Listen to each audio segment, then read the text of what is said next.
So with public speaking, to bring some value to people today, the first drill that we teach people is take 20 to 30 seconds of a speech from someone you look up to, write it down, practice it while reading the script, then take the script away, memorize it, and then do it in front of some people or post it on social media.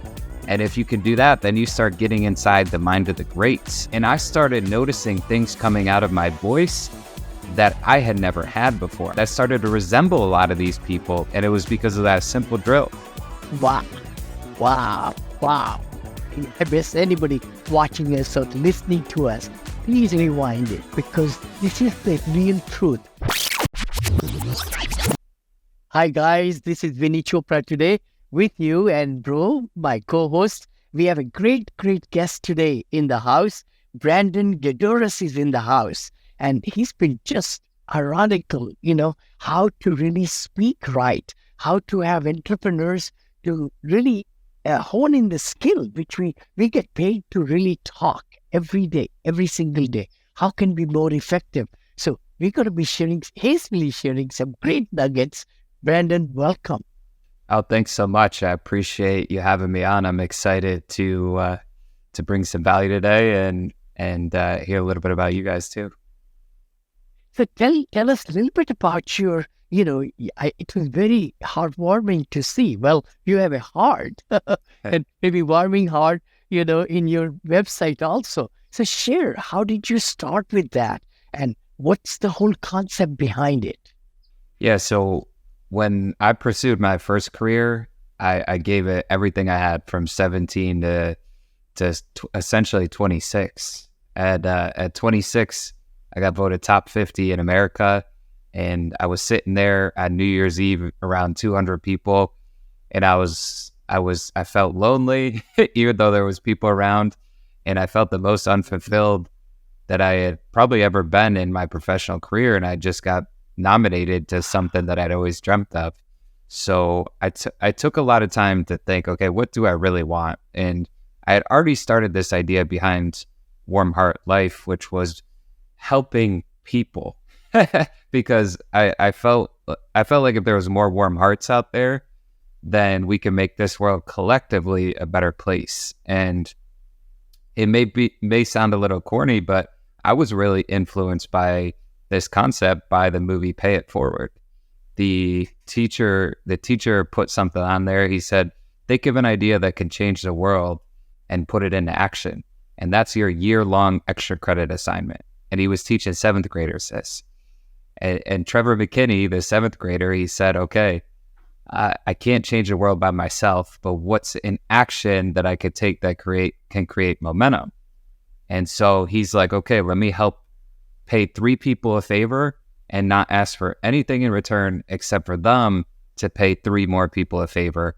And if that carried on, then the world would collectively be a better place. So I was inspired by that. That kind of settled in my brain when I was younger. And then when I took a lot of time to think about where do I want to go next with my life, now that I kind of understand the process of success, I said, well, I don't just want to climb a mountain again and make it to the top. I said, I want to climb a mountain with a massive group of people so that when we make it to the top, we make it there collectively.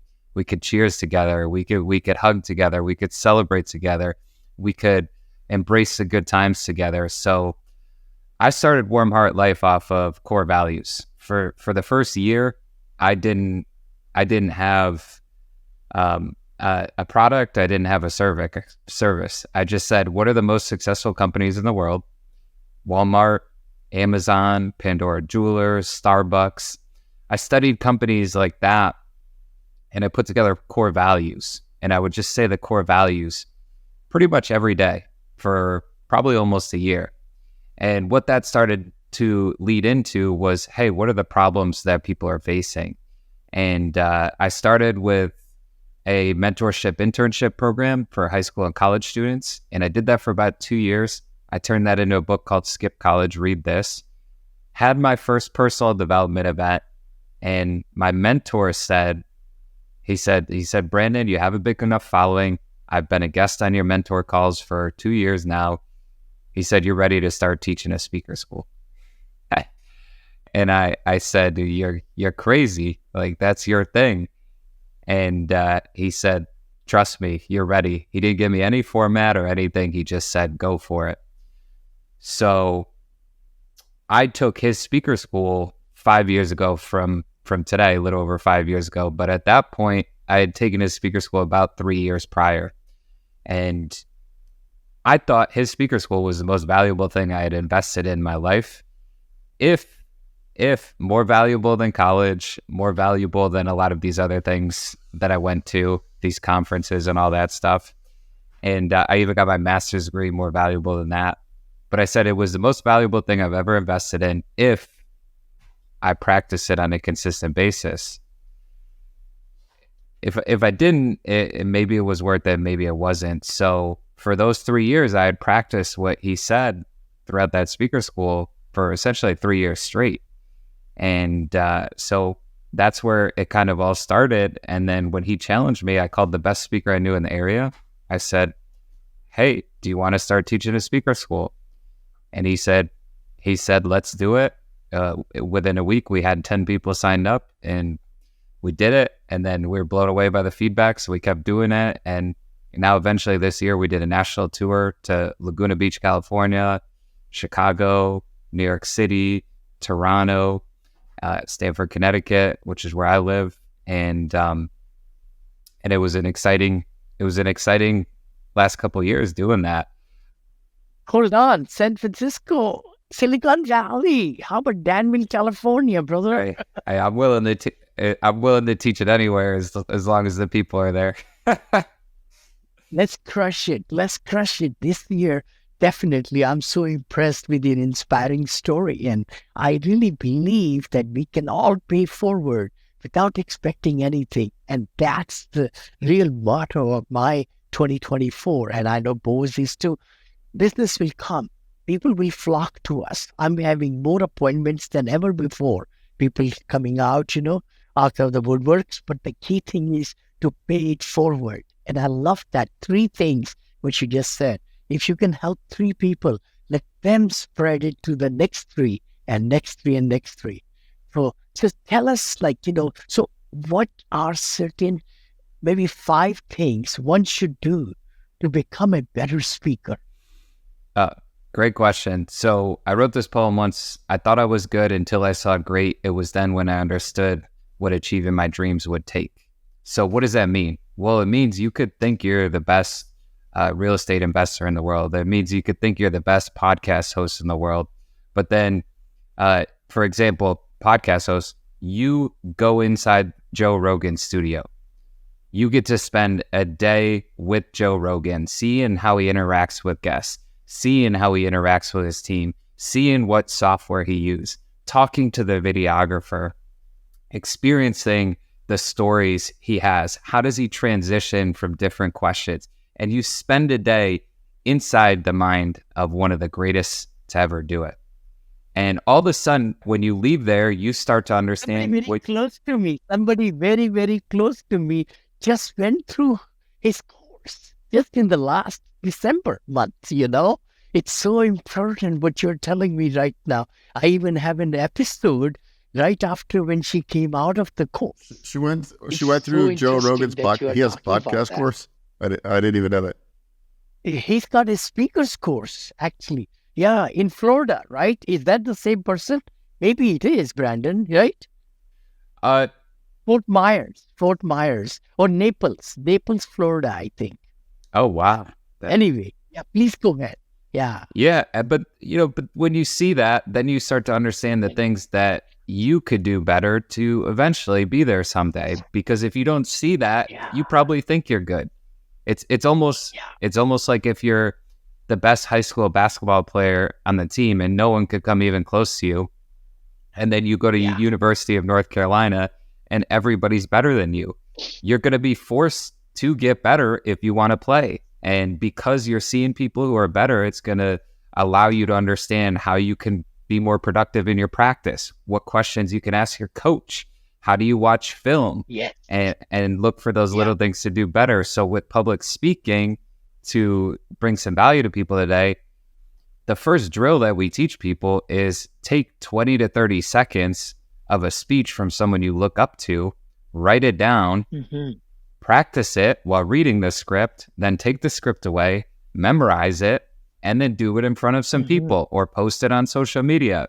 And if you can do that, then you start getting inside the mind of the greats. I did this with Matthew McConaughey, Eric Thomas, and I started Jim Rohn, and I started noticing things coming out of my voice that I had never had before. I started noticing ranges, acceleration, slowdowns, passion, body movement that started to resemble a lot of these people. And it was because of that simple drill. Wow. I miss anybody watching us or listening to us. Please rewind it. Because this is the real truth. The reason Bo and I are doing this crush2024.com this year in the month of January is to make us better. We are getting better ourselves, at any age. If you are 19 or 20 or 30 or 100 years of age or 71 like me, I'll be 72 this year. The key thing is to not let life go by. Just, get into the rhythm and be in the present, and let's all be getting better and better and better. Thank you. Please go ahead. That's a very good hack you just said. Yeah. Well, to tie into the point that you just said, when I took my first speaker school, we huddled around at the end, and I'm 25 years old at this time, probably the youngest one in this group. And I was so curious. And he huddles us all around. And he says, all right, ask away. Just don't ask me at the bar tonight. Now's your opportunity. Ask any questions you have. I said, why do most people not get what they want? He said, Brandon, most people don't get what they want. Most people won't get what they want. Most people will get to their deathbed wondering why they didn't go after more, because they don't go after it fast enough.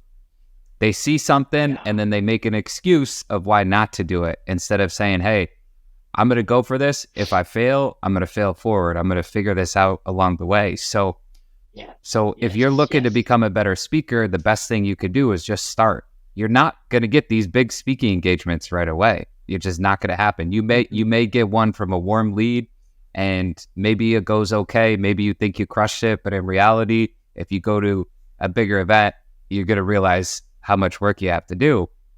So what I did in the beginning, when I wasn't getting speaking gigs, but I got all this knowledge, was I said, I'm gonna practice using social media. I was so embarrassed to use my personal page that I started the Warmart Life page. And I said, I'm going to make 4 posts a week, and they're going to be mostly all videos. And so for over 5 years now, I've had 4 posts a week on the Warmart Life Instagram. And for the first 3.5 years, they were mostly all videos. They're still probably mostly videos now, but there is definitely more pictures on the page. But for about 3.5 years, I was just pumping video after video after video after video, where it got to the point I was more comfortable speaking in front of a camera than I was to people, because as soon as the camera turned on, it was go mode.